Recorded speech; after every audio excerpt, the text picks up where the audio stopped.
So we're just going to show you how to actually lay out the fibres to start with.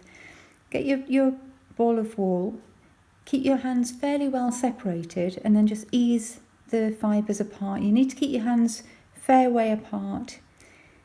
Okay, so just making sure that your hands are about 8 inches apart or so, and I'll explain why in a second. Just get a hold of one end of the fibres between your thumb and your palm of your hand. Just ease those fibres away. You're aiming for fairly thin, light layers. Better to do quite a lot of light layers, thin layers, than to try and take out great big clumps. And every time you lay them down, we're overlapping by 2 or 3 centimetres or so. Okay, so keep just doing that.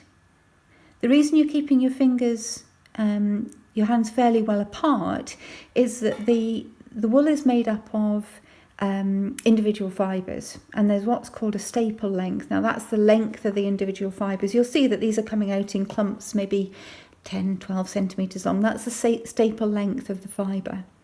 So if your hands are closer together than that, you'll be trying to break all those individual fibres, and that's not what we're trying to do. We're just trying to pull those fibres away from the rest of the bundle.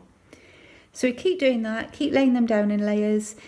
Each handful is overlapping the previous handful by a couple of centimetres, and each row is overlapping the row above by a couple of centimetres or so. You'll see when I get to the far end, I turn them around the other way around. That's really just so I've got a flattish edge at each side. The edge underneath your thumb is a little bit straighter than the edge, the sort of loose, fluffy edge, if you like. You'll see sometimes I'm not pulling the whole width of the fibres apart.